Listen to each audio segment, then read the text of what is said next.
Okay, so different ways on connecting your ATM's internet connection to your ATM, so your ATM could actually communicate with the customer's bank to make sure that they have available funds in there, and either send them back with approval, disapproval, whatever the case is, right? Different ways you can do it. The one way is going to go with a wireless router, meaning you have a modem inside your ATM and it's picking up the internet connection wirelessly. All right, this is going to be done by you, where you buy the router and you pay monthly on the internet service, $20, $25, whatever the case is. Okay, so the only downside on this is if the internet goes down, if your internet connection, if it's rainy storm, whatever the case is, you might have a weak signal. You might not be able to get that internet connection to communicate with customers' bank accounts. Okay, so that is actually one thing. You're gonna have to wait and either call your customer service, your internet provider.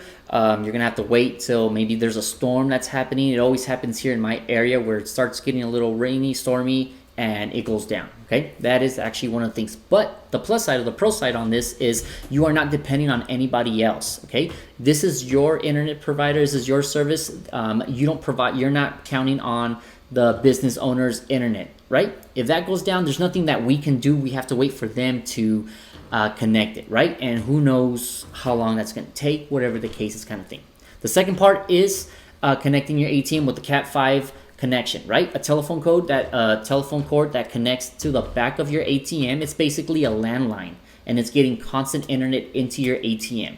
But in that situation, you are depending on the business owner's internet connection. Okay, so if he does have internet and he does have a Cat5 connection available, or maybe you buy one and you connect it, you can do that, right? You can use his. Con side is you might have to be running wire all throughout the walls to get it to the ATM or the location it's located at, right? Making it a little fuzzy, whatever the case is. Number two is you are depending on that business owner to make sure the internet is up and running at all times. If it's not, there's not a lot we can do about it. We just have to contact them. It might be a big fuss, whatever the case is, kind of thing.